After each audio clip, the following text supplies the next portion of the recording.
19 years gone in one conversation. After 19 years of marriage, my wife, 46 male, 48 female, notified me about a blind date that had been set up by a friend. She went out with her best friend T for a girls' night out on the town. T is said to have set her up with a guy she had already slept with a few weeks before. T was up with someone else at the time, and he had set up my wife for the experience before that. My wife left the house about 7 p.m. and returned at 3 a.m. the next morning. The revelation came completely unexpectedly, and she expressed regret, expressed a want to work on our marriage, expressed concern about the waterworks, and asked forgiveness. Because T had slept with him, she said that there had been no interaction between her and the gentleman. She was well aware that agreeing to meet with him was a horrible idea, and that traveling to meet with him was much worse than that. When she claims that nothing happened, I believe she is not giving the whole truth. Also, she said that the guy worked at a sawmill, which allows you to make more money, which is why I am the better choice. Essentially, she was confessing that she had made a determined effort to take my position. If she had been able to locate someone with a greater salary, the tone of this piece would have been drastically different. A few times after this ladies' night out, and before the revelation, my wife and T had a devastating breakdown of their relationship. T is a liar and a manipulative, jealous person, according to my wife, who claims that they went from being the closest of friends. According to my understanding, the confession or partial confession was made in order to keep T from notifying me about her involvement with the guy. By just providing me only a fraction of the story, you are attempting to deceive me about the truth of what happened. Only enough to make things look horrific, but not enough to convey the full horror of what transpired.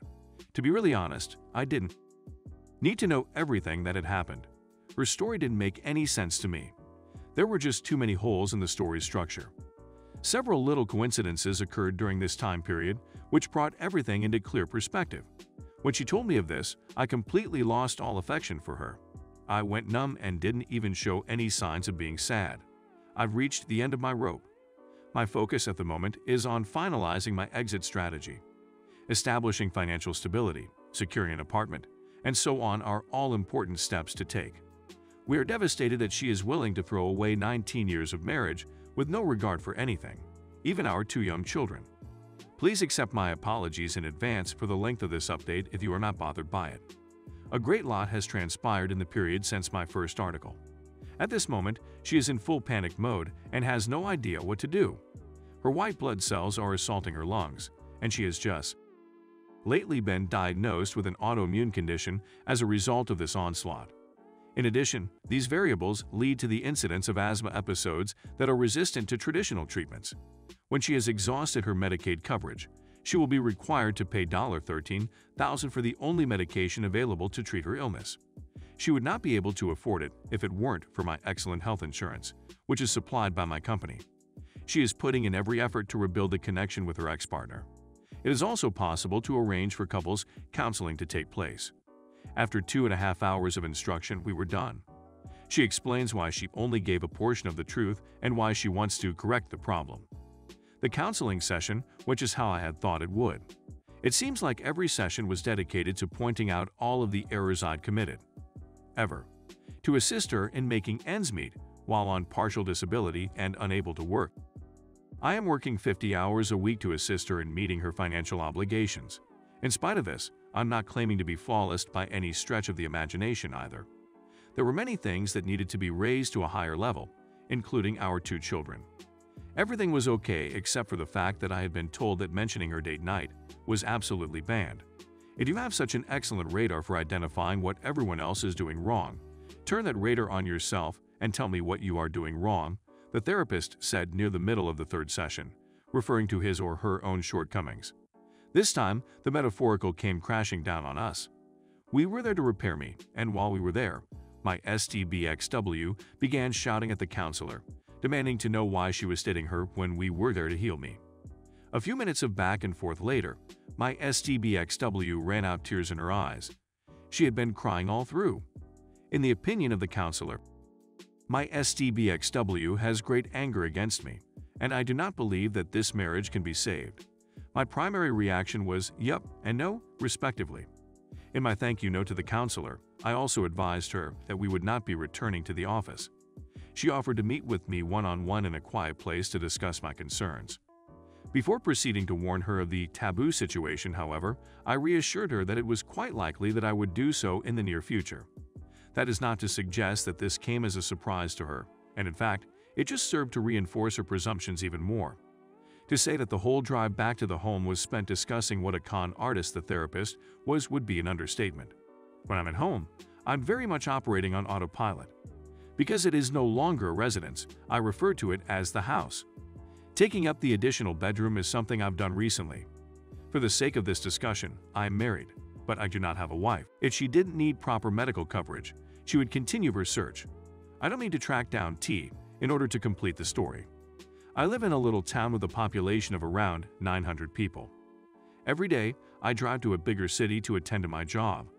When I was visiting the community's lone grocery shop on Monday of this week, guess who happened to run into my STBXW? Who should appear but the guy from our blind date? Is it true that little towns exist?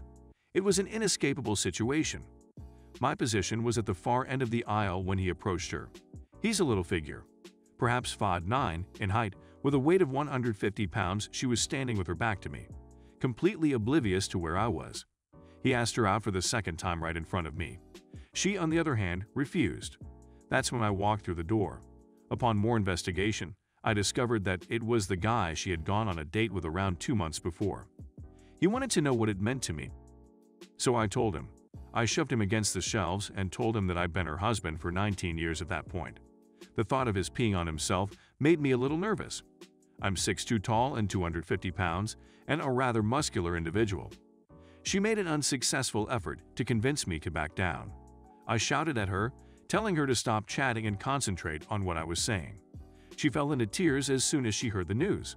He informed me that he had been informed she was single and pleaded with me not to kill him, which I refused.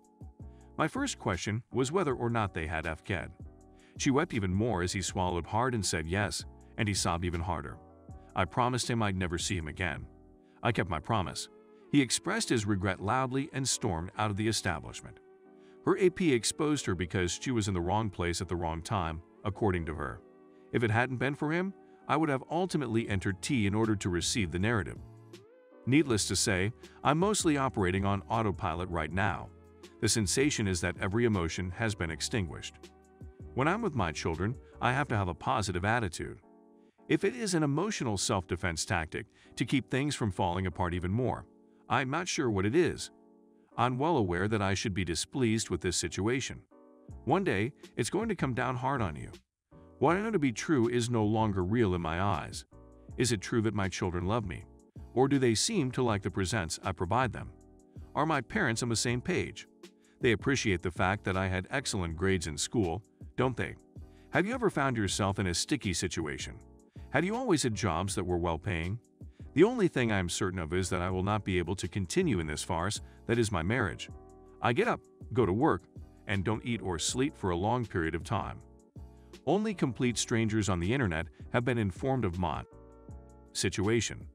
I don't have somebody with whom to discuss this.